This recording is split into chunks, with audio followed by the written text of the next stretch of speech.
ఏంటి అదే మేమైతే వాడిని ఎప్పుడో రాళ్లతో కొట్టి చంపేస్తాం అనుకునే వాళ్ళు లేరా?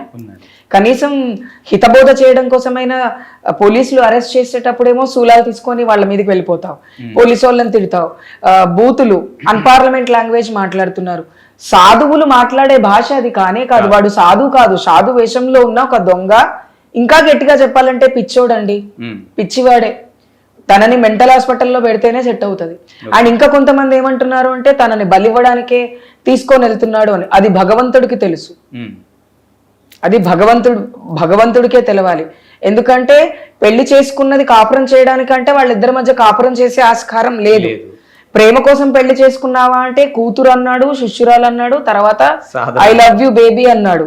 సో వాడు ఏం చేస్తున్నాడో అతనికే తెలియట్లేదు, తెలవని ధోరణిలో ఉన్నాడు. పసిపిల్లల చేతికి కత్తిస్తే పసిపిల్లలే కోసుకుంటారు, వాళ్ళకి కత్తి అని తెలీదు. అదే పసిపిల్లల చేతిలో తాచుపాము ఉంటే ఆడుకుంటారు, ఎందుకంటే దే డోంట్ నో అది డేంజరస్ అని. ఈ అమ్మాయి పసిపిల్ల, ఈ అమ్మాయికి అసలు ఏమీ తెలీదు. మరి ఇంట్లో పరిస్థితుల వల్ల బాగోలేక, లేకపోతే తనకి ఎడిక్ట్ అయిపోయిందా, లేకపోతే ఇంకేమైనా జరిగిందా అనేటువంటిది చాలా పెద్ద క్వశ్చన్ మార్క్. ఫేమ్ కోసమే ఈ అమ్మాయి కూడా వెళ్ళిపోయిందా చెప్పలేం.